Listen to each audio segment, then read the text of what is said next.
everyone, it's Dianne at Minerva. I hope you're all having a super week, and today I'm going to share with you a sew along for a little sweater vest. So we would call it a short sleeve sweater here in the UK, and it's by Tessuti Fabrics. It's the Amara Vest. Now, as you can see, it has pockets on the front, and you have the option to bind the pockets and the sleeves and also the neckline in a contrasting colour if you wish. So a few options to play around with fabrics there. And what we're going to be using today is one of our Minerva exclusive stretch sweater knit fabrics, and this particular one is called Painter's Patchwork. As you can see, it has this lovely patchwork design on it and all these different colours. So it's really colourful and really soft. So I think we're going to have fun making this today. Wash and prepare that fabric before you begin, and then of course have a look at the back of the pattern and check your sizing. So take a tape measure, make sure that you get the correct fit, and then we're going to go and cut our pattern pieces together. So let's go and do that now. Here are our pattern pieces for our top. So this is the back piece. We're going to cut one piece on the fold line is here. Now you want to make a note of these markings at the bottom, because you can either cut it with a raw edge or cut it so that you're going to hem it. So here look, we've cut for hemmed edge because we're going to hem this one. Here we have our front piece for our top. You're going to cut one piece again on the fold. The fold line is here, and this time you want to make sure that you mark on your pocket placement correctly for your size, and also again cut to the correct length, so either for a raw edge or a hemmed edge. Here we have our pocket pieces, and we're going to cut two. Make a note of the straight grain and make sure you have it the right way. So this is the top of the pocket. Now we're ready to begin making our top. So first of all, you want to wind half of your thread onto your machine spool, and then of course check that your machine needle is sharp. So today I'm using a ballpoint needle. This one is a size 80. You will need a ballpoint or jersey needle on this stretch fabric due to the stretch content. So I'll link these in with the products just in case you're interested. Please test it on a piece of scrap before you begin. Then when you've done that, we're ready to begin. Now you must note that on this fabric for this particular top, it states that you can leave the edges raw, or you can bind them with binding around the neck and sleeves if you wish to do so. For this particular fabric, I don't feel it's suitable to leave the pocket edges or the hem raw due to fraying. So I'm going to be turning it under on the pockets and at certain places just to make sure that that's nice and neat. So I will explain that where I'm doing it.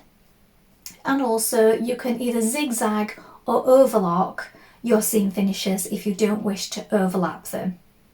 Let's begin. So here is my pocket piece.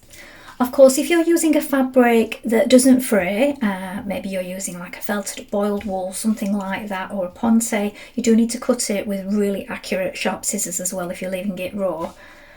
You could leave it raw and that would be fine. But with this particular fabric, this won't really work.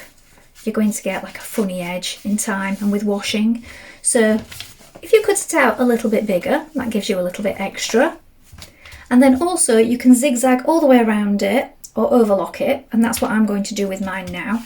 And then we're just going to turn under just the smallest amount all the way around the edge before we stitch it on.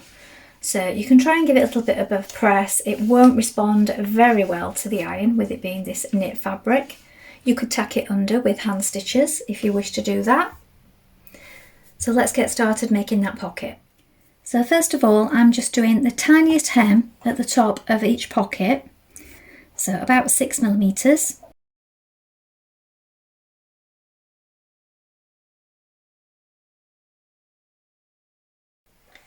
Now we're going to pin on our pockets at the places indicated.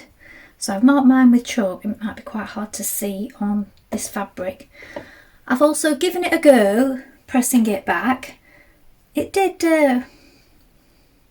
press it quite well actually, look. So we've got the sides pressed back here and the bottom, so that does give us a line to stitch to. Of course you won't need to do this if you're using a fabric that can be left with the frayed edge or the raw edge showing that doesn't fray, that is. But if it's going to bother you too much that we've lost a little off the sides of the pocket, do cut the pockets out a tad bigger just to allow for that little bit of a hem that we've created. So now I'm going to place that on and we're going to pin it in position just to keep it steady. And I always like to also check with a ruler or a tape measure each side that I have got it straight, because even though you've marked it, sometimes you might find you've got one a little bit further over than the other. And then once you've pinned that all the way around, we're going to edge stitch it in place. You can also do a small diagonal at this top part here and here, and that just gives it a bit of strength. If it's a pocket that you're going to be using, this is always a good idea. Stitch around your pockets.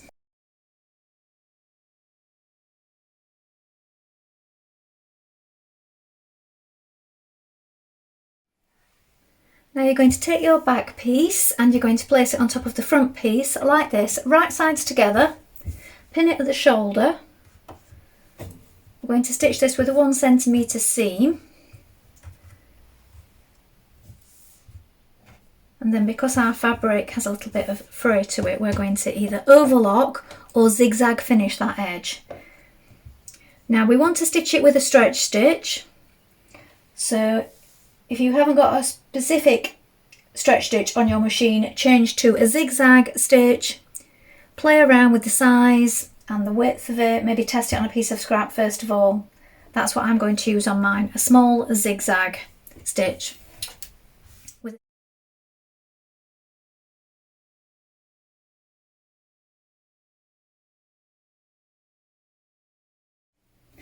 Now from the outside, if you push your seam to the back like this, and we can just top stitch along that shoulder line just to keep that seam down and flat, and that will give it a nice neat finish. Might want to do this about 6 millimeters away from the edge of the seam.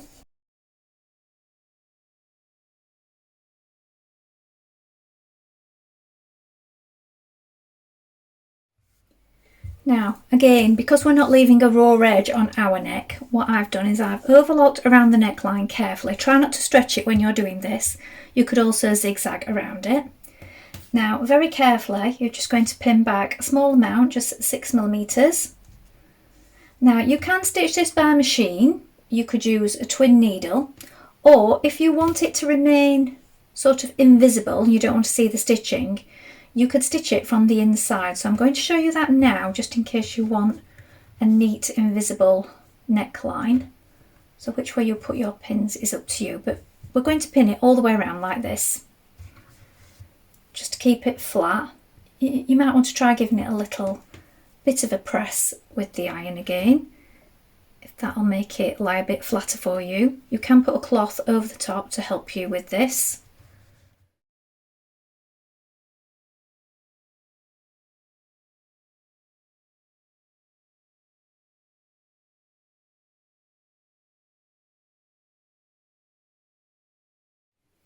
So hand stitching it that way gives us this flat invisible neckline like this.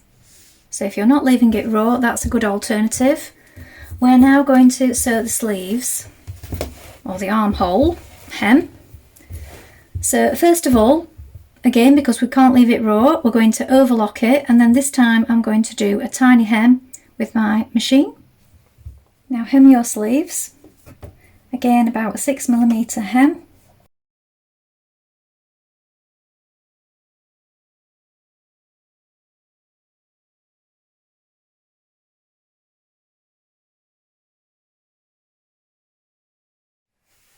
Now we're going to bring our front and back pieces together and pin down the side seam like this. We're going to stitch that in place with a 1 centimeter seam allowance, then overlock or zigzag finish it.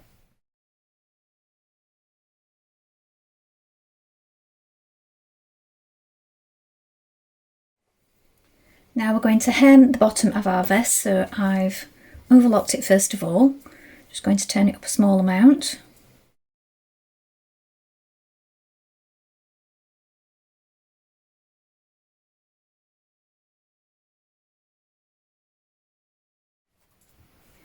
So here is the finished top. Now, as you can see, it's quite roomy, and this is the first size, so it's loose all the way around.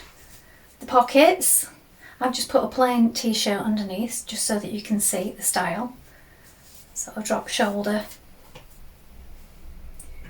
I think it would probably look better with a white shirt or something like that under it, a collared plain shirt. I haven't got anything plain and collared, everything in mine is patterned, so I thought this would show it off to its best effect.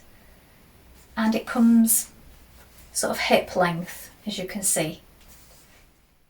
Well, I hope you've enjoyed sewing along with me today. I think this is a great top for a beginner and also a really useful sweater for the winter or cooler months, or even the summer if you just want a cover up, because it's easy to make. You can make it in a variety of fabrics. As I said today, just a few tweaks and you can use any fabric really and just hem it instead of leaving it raw, which is what's suggested for certain fabrics. And also you could do the binding if you have binding and you want to bind the armholes and the pockets, etc. You could do that. So a great one, especially if you know somebody who's just starting out, because it's nice and simple. Please let us know in the comments below if you've made this pattern before, and remember to include any photographs with your comments because we do love to see them. You can take a look at the Minerva Craft Club to get 10% off all your orders for a whole year, and of course create a free account with us to join in with our wonderful worldwide sewing community. That's all from me for today, but I hope to be back soon with more sewing inspiration for you. Thank you so much for watching today. Bye for now.